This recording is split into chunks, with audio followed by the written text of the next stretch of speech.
Olá, pessoal. Bom dia, boa tarde, boa noite. Mais uma vez, dependendo do horário em que vocês vão assistir essa minha videoaula aqui no canal. Dando continuidade a uma série de aulas sobre a história do Amazonas. Esse é o segundo material que eu estou postando. Agora eu vou trabalhar, e vou me direcionar para vocês para falar sobre os processos de recrutamento. Falar também sobre as ordens religiosas, falar também sobre as missões, aldeamentos, algo muito presente nos concursos, nos vestibulares, que vocês possam aproveitar bem essa aula e, com isso, tirar todas as dúvidas de vocês, e até mesmo aquele que não tem conhecimento sobre a matéria, poder acumular conhecimento, somar conhecimento. Bem, falando então sobre os processos de recrutamento, Esqueci de me apresentar, professor Valdir Rocha, para quem ainda não conhece, tá? E aproveita e se inscreva no canal. Bem, os tipos de recrutamento eram o descimento, tropa de resgate e as guerras justas. Vou falar sobre cada um desses três: descimento, tropa de resgate e guerra justa. Bem, descimento. Eram expedições, em princípio, não militares, mas via militar sim. Como é que só o religioso ia lá para as aldeias sozinho? Claro que não, Então, ela entra como uma expedição não militar, mas tá? Militares realizada tradicionalmente pelos missionários, Como eu falei, depois eu vou falar de algumas ordens religiosas, vou fechar, se não der tempo nessa, na próxima aula. Mas a gente vai falar, que não era só jesuíta, não, tá? Com o objetivo de persuadir, de convencer, de labiar com o índio para fazer com que ele desça, que ele saia da aldeia e venha morar mais próximo dos colônios, no chamado aldeamentos. Então, vamos lá. Persuadir as comunidades indígenas que desceriam de suas aldeias, por isso o nome de descimentos, de origem para o aldeamento das missões, situado nas proximidades dos núcleos coloniais, que, a princípio, era proibido dos colonos irem lá, tá? Só os jesuítas, ou as outras ordens religiosas. É interessante, eu vou antecipar para vocês, que a colonização no Amazonas ela foi um modelo único. Ela foi feita, inclusive, para fazer um bom comercial do modelo português. A região norte foi dividida em ordem religiosa. Cada parte da região há uma ordem religiosa trabalhando. Bem, vamos agora entender alguns termos que irão aparecer durante a aula e que o aluno precisa saber. Entre eles, o índio de repartição, tá? Também chamado de índios livre. Que livre, Ele podia ir embora? Não, Ele, na verdade, não podia nem se negar ao descimento, senão ele ia ser tratado como índio hostil. Também chamado índios livres, em oposição aos escravos. Ele não era acorrentado, Ia ser catequizado. E olha só, daí que vem aquela ideia de que o índio era preguiçoso logo mais, Porque escravo só podia ser o negro. Mas também, por que o negro era escravo? Porque dava dinheiro, dava lucro para a coroa portuguesa com impostos. E esse comércio do negro era chamado comércio triangular, porque o negro não vinha direto para o Brasil, ele saía da África, Europa e Brasil, graças a uma coisa chamada Pacto Colonial. Em oposição aos escravos, eram todos aqueles índios que aceitavam descidos sem oferecer resistência. Então, eles aceitavam ser descidos, quer dizer, sair da sua aldeia e ir para o aldeamento sem oferecer resistência armada, Eles eram muito bem convencidos disso. Por quê? Inclusive, muitas tinham informações, das tribos que não aceitavam e eram decretado a eles o chamado Guerra Justa. Então, esse índio que vinha para as missões, para os aldeamentos, era o chamado de índio de repartição. Lá eles acabavam aprendendo uma outra língua, o Nhangatu, língua criada pelos jesuítas, para melhor dominar, perdia a sua cultura, perdia a sua língua, sua língua raiz. Os colonos não sabiam essa língua, criada pelos jesuítas, e vai vigorar um bom tempo, até que no século XVIII, Marquês de Pombal vai mandar acabar com tudo isso, Ele vai proibir o Nhangatu e a língua mãe deles também, Marquês de Pombal vai exigir que os nativos falem o português, e que, inclusive, se necessário, ir para a guerra a favor de Portugal. Era simples o que Marquês de Pombal entendia. Esses nativos estavam no Brasil, o Brasil pertencia a Portugal, então eles eram tratados como cidadão. Inclusive, ele vai proibir os aldeamentos, o estilo, né? Casas grandes, ocas, morando todo mundo junto, em círculo, não. Em linha reta, casa em família. Através de um documento que ele vai chamar, que ele vai falar, e eu vou tratar isso com vocês, que é chamado Diretório Pombaíno, tá?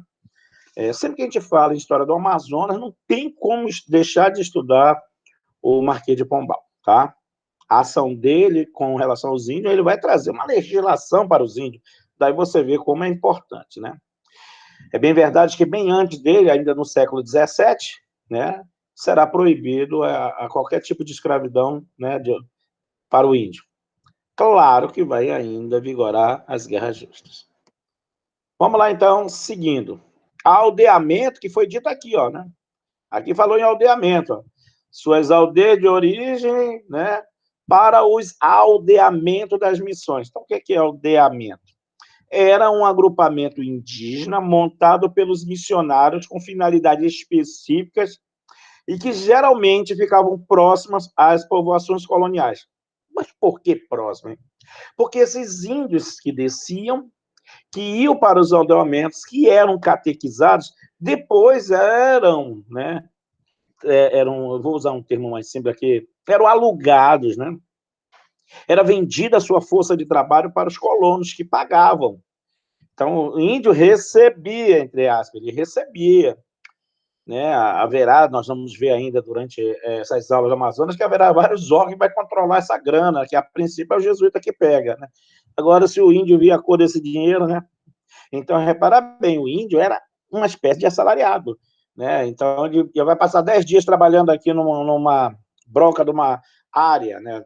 Broca quer dizer cortar os matos menores para depois derrubar as árvores, ou numa colheita, ou num plantio, né? Muito usado, inclusive, na busca das drogas do sertão, que eu também vou abordar aqui, as drogas do sertão. Então, era um agrupamento indígena montado pelos missionários com finalidade específica e geralmente finalidade específica. Então, tinha uma finalidade, catequizar e usar o índio no trabalho. Ficavam próximas às povoações coloniais, incentivando o contato com os portugueses. Ora, esse índio não estava mais nas tribos, esse índio era catequizado, esse índio poderia ser usado a sua força de trabalho. Então, isso ajudou a colonizar. Eu não tenho aquele grupo hostil no meio do mato para me atacar, para atacar a vila dos colonos, né? E eu tenho, inclusive, uma quantidade boa de mão de obra, só tem que pagar. Lembra que na questão da região norte do Brasil, a mão de obra negra foi muito pouca. Era caro porque aqui era longe para chegar dos centros comerciais, né, dos leilões, principais centros de leilão, que era Bahia, foi Rio de Janeiro, Pernambuco, depois Maranhão. Para chegar aqui na região norte era mais dispendioso. Missões, falamos de aldeamento e missão, né? Geralmente a gente fala aldeamento de missões. Quando a gente fala de história do Brasil, a gente lembra muito das 7 missões, onde hoje uma parte do Rio Grande do Sul, que pertencia aos espanhóis, que os jesuítas eram espanhóis, e quando, num tratado, passou para os portugueses, eles reagiram, né? Mesmo que os bandeirantes queriam usar os índios de lá para o trabalho escravo, né? E guarda, inclusive, esse nome, todo índio levado para ser escravo, né? Eles tinham um nome específico, né? Índios de apressamento. E os europeus que iam atrás deles, sejam portugueses, sejam inclusive já brasileiros bandeirantes, eram chamados apressadores. Nas 7 missões, eles brigaram, né? Inclusive, o Marquês de Pombal vai guardar uma mágoa aí dos jesuítas, que reagiram, foram, junto com os índios, reagiram à ação portuguesa lá. Nesse tratado, Portugal fica com essa parte das 7 missões, com toda a estrutura, e entregava uma parte do Rio Grande do Sul, chamada Colônia Sacramento, dentro do Rio Grande do Sul. Um desses tratados foi chamado São Delfonso, sempre cai em concursos vestibulares. Missões. eram povoados indígenas criados e administrados por padres jesuítas no Brasil colônia, entre os séculos XVI até o XVIII, né, forte, porque até o XVIII, com 18, os jesuítas serão expulsos de todas as possessões portuguesas pelo Marquês de Pombal. E só voltarão novamente quando a rainha Maria I, ou Dom Maria Louca, como era chamado, assume o poder num acontecimento que será chamado a Viradeira. Os jesuítas voltam e Marquês de Pombal será denunciado de fraude, de corrupção e vai perder o seu posto. Tá? Esse evento nos concursos é chamado de Viradeira. É a volta por cima que os jesuítas dão no Marquês de Pombal, que vai ficar 27 anos na administração. Vai funcionar como um primeiro-ministro, né? Se tivesse mais tempo, mais coisas boas faria. Para Portugal, evidentemente. O principal objetivo das missões era catequizar os índios. Além disso, os índios reunidos nesse aldeamento não eram escravizados. Não era e era, né? Não podia ir embora, como geralmente ocorria em outros lugares. É porque nas missões eles se sentiam tratados como mais gente, mas era explorada a sua força de trabalho. Não vamos esquecer disso. Tanto que nas missões eles estavam do lado do jesuíta em guerras, eles guerreavam do lado do jesuíta. O caso que eu acabei de contar nas 7 missões no Rio Grande do Sul, né? Teve até minissérie e tudo, né? Já foi escrito muita coisa sobre isso. Então era uma mão de obra boa, né? Quando os apressadores, principalmente bandeirantes, iam atrás de índios, eles gostavam desses, que era gente que já estava bem treinado, sabia fazer, tinham vários ofícios, né? Mexer com algumas ferramentas. Não era um índio muito bruto para eles. Então era um índio que tinha mais valor, né? Mas era um índio que... Por que não... Vamos lá, por que não escravizaram tanto o índio? O índio não nasceu para ser escravo, né? Ele reagiu muito fortemente, muito bravamente. Parabéns a toda a nação disso, os verdadeiros donos da terra, na minha opinião. Bem, então nós falamos tudo sobre o descimento, né? O índio convencido a descer e ir para os aldeamentos das missões. Tropa de resgate, segundo processo aí de captação de índio, né? Tropa de resgate. Eram expedições que tinham o objetivo de estabelecer uma troca. Expedição militar, hein? Militar. Escambo, até destaquei, havia uma troca. Claro que nós estamos falando de um processo que levou alguns séculos, então os produtos variavam, né? Começa com alguns produtos bem baratinhos, chamados quinquilharias, muito parecido quando os índios foram explorados na sua força de trabalho com o pau-brasil, né? Quinquilharias, produtos de baixos valores, né? Então, essas quinquilharias, né? Ou bugigangas. Só que em determinado momento, aqui, né, o índio vai querer outra coisa. E eles vão viciar o índio em aguardente, cachaça, pólvora, né? Munição, só coisas que o índio vai sempre precisar de mais. Tabaco, né? Então, o índio fumou lá o cigarro, ele quer outro, não tem. Aí vai precisar do homem branco que reponha, né? A cachaça, que foi uma desgraça para levar para o índio. É uma maneira de dominação, né? Viciou o índio ali no tabaco, né? Na cachaça, que é o aguardente. A munição, ele dava um tiro, acabou a pólvora, precisa, não sabia fazer pólvora. Então, produtos que amarravam. O que é interessante é que esses produtos também são parecidos com os produtos que serão lá na África levados para troca, né? O escambo, troca, com os negros africanos, né? Lá, inclusive, pano também. O nativo africano queria pano. Então, vamos lá. Tropa de resgate. Eram expedições militares que tinham como objetivo estabelecer uma troca, um escambo comercial entre os portugueses e as tribos consideradas aliadas, né? Tribos amigas.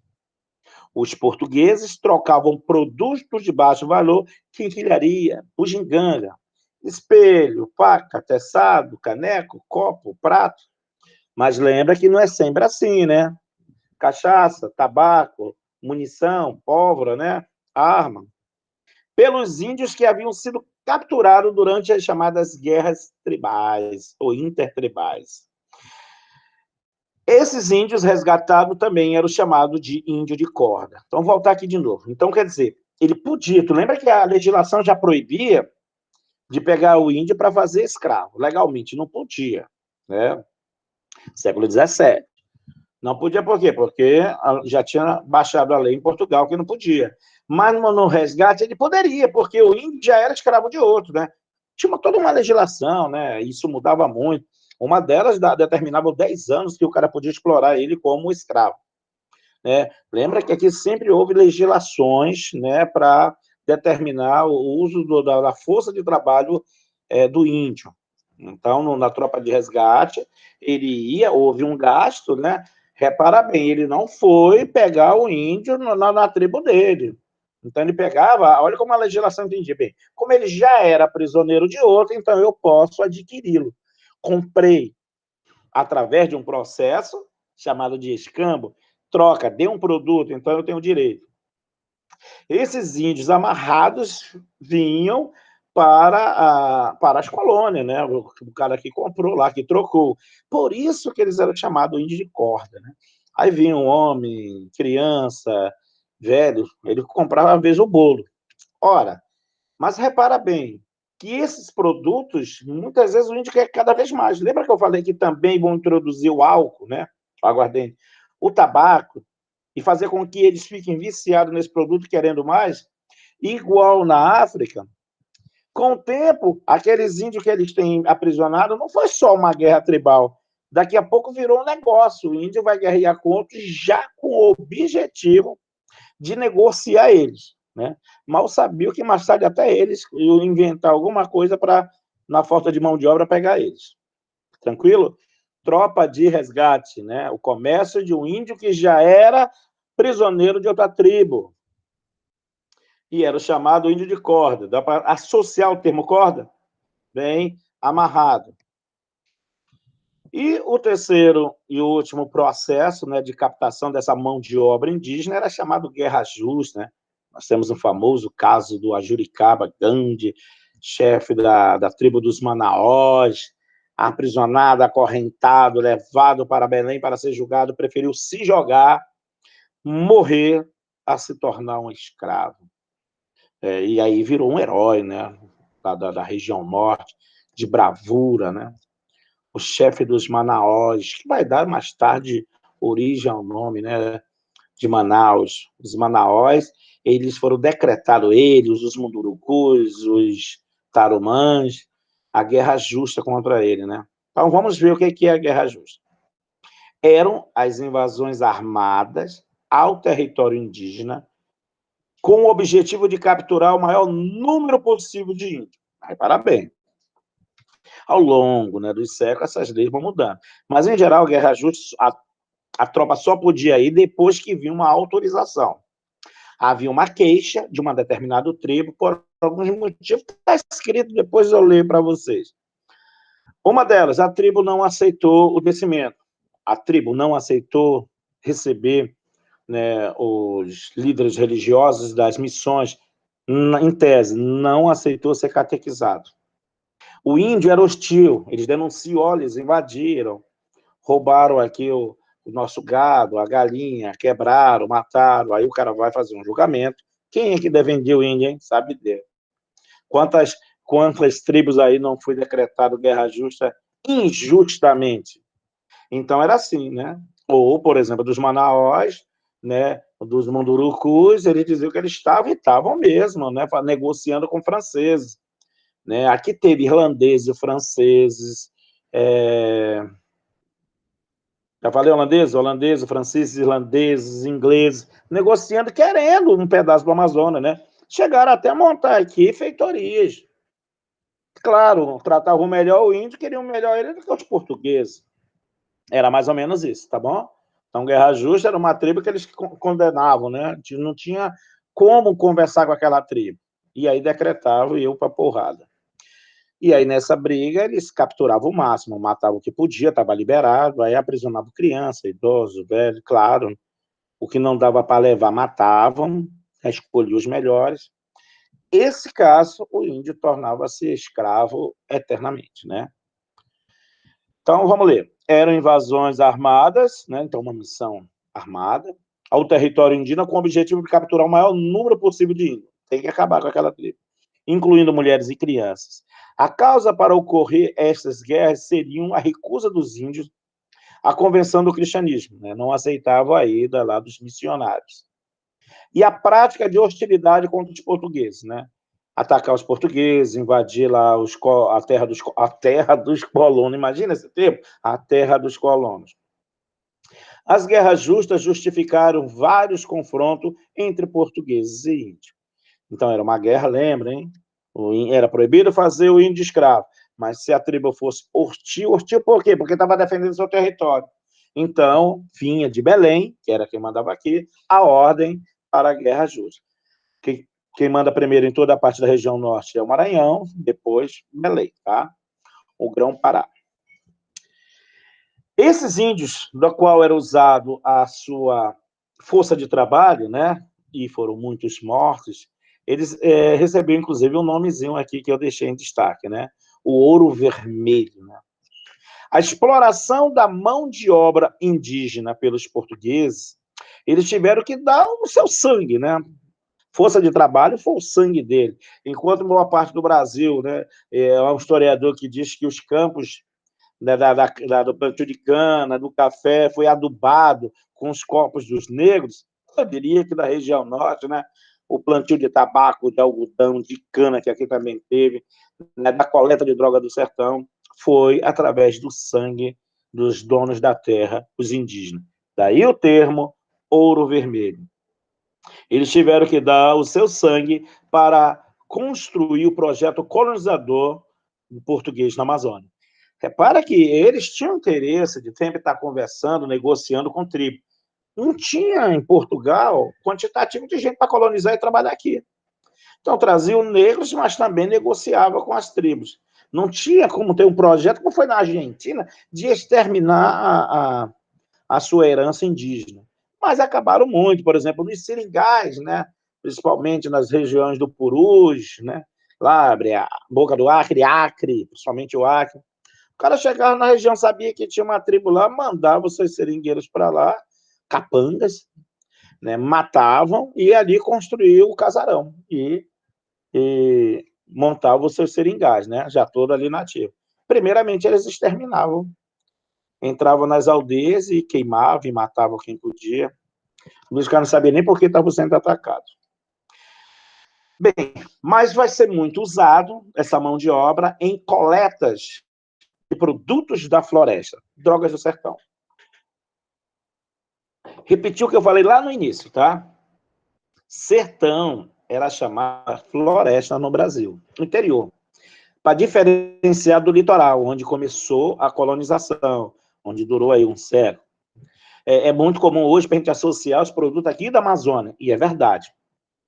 Mas não esqueçam, o sertão era toda a parte do interior, lá no Nordeste, né? Maranhão, Pernambuco, seja aqui no Amazonas, seja no Pará. Mas sertão era esse. Hoje, de uma maneira mais rápida, droga do sertão, produto da floresta. Né? Então, era um extrativismo. Muitos e muitos. Eu aqui alenquei alguns, né? Nem os mais famosos, nem botei aqui o Guaraná, a castanha, porque já é conhecido, né? Eu botei os menos conhecidos. Então, vamos lá. Termo que se refere a determinados produtos extraídos do chamado sertão, floresta no Brasil, interior do Brasil. Eram produtos nativos da Amazônia, aí já generalizou, né?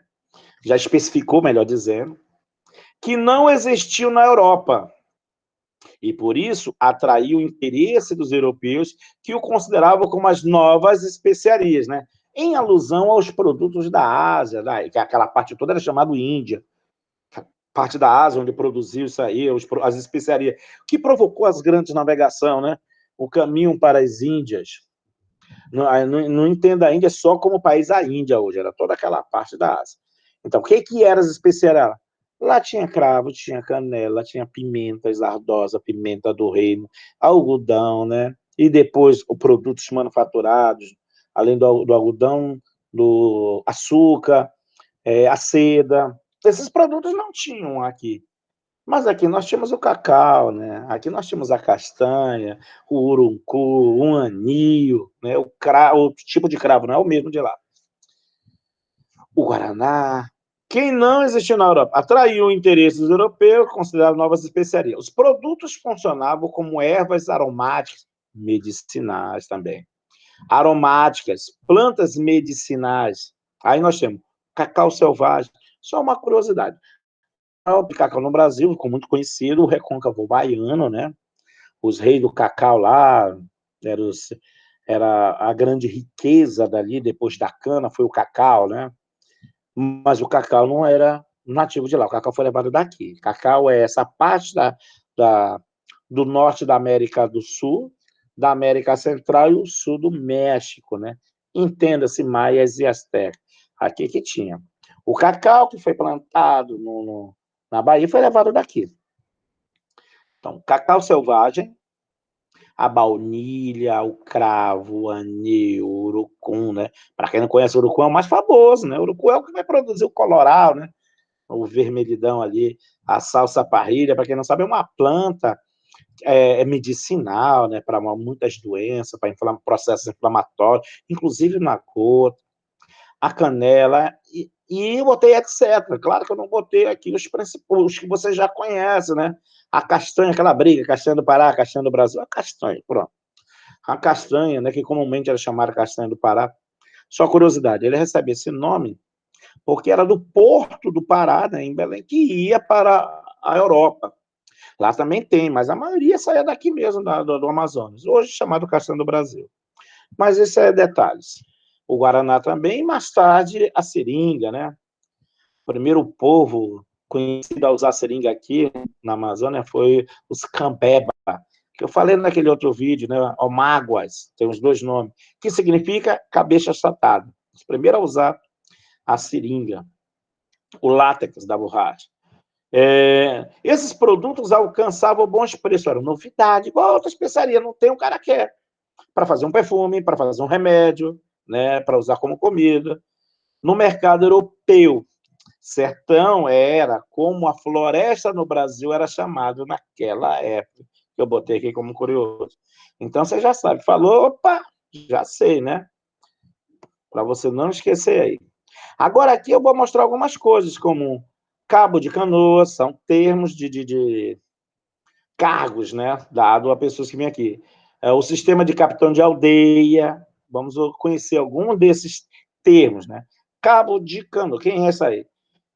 Vamos lembrar que isso aqui tudo vai agora se relacionar a esse produto que está dando dinheiro, a droga do sertão, né? Já foi bem explorado, inclusive, a partir da expedição de Pedro Teixeira. Usou muitos índios para buscar esses produtos e começa a ter um interesse maior na Europa. Então, a Europa, a coroa portuguesa, né, ele começa a ver que esse negócio dá dinheiro, então eu tenho que organizar, administrar isso aí. Como é que eu vou organizar? Então, nós temos aqui uma maneira de organização dele, que é chamado cabo de canoa, é um cargo. Encarregado de dirigir as primeiras expedições de exploração da mão de obra indígena. Vai usar essa mão de obra atrás dos produtos. Usado para a coleta das drogas do sertão, assim como a função de remeiros. Né? Não lembra da expedição de Pedro Teixeira? Tanto para remar quanto para o arco e flecha. Sua função daria à coroa de Portugal o entendimento que seria preciso a criação de uma legislação que melhor controlasse o processo de exploração das riquezas na região amazônica. Quer dizer, não dá mais para ficar solto. Não dava um troço que estava dando dinheiro, e aí, como é que eu vou controlar o imposto, né? Em cima disso aí? Como é que eu vou lucrar com isso aí? De uma legislação que melhor controlasse o processo de exploração das riquezas na região. Entenda-se também do uso de quem vai buscar essa riqueza, a mão de obra indígena. Daí que, em 1611, foram implantados o sistema de chefia. Então, nós já vamos ter um sistema hierárquico aqui, né, de como vou trabalhar com isso, quanto vai ser a minha parte, qual é a minha parte que cabe nesse latifúndio, né? Isso é uma alusão a um poema de um pernambucano chamado João Cabral de Melo Neto, que escreveu Morte em Vida Severina. No nosso próximo encontro, eu vou falar dos capitães de aldeia, eu vou falar sobre o sistema lá das missões, né? Aqui eu enumerei alguns outros termos, né? Regimento de missão, ordens religiosas, e hoje nós demos um foco maior no processo de recrutamento, crescimento, tropa de resgate e guerra justa. Até o nosso próximo encontro. Aguardo vocês. Virá mais coisas, né?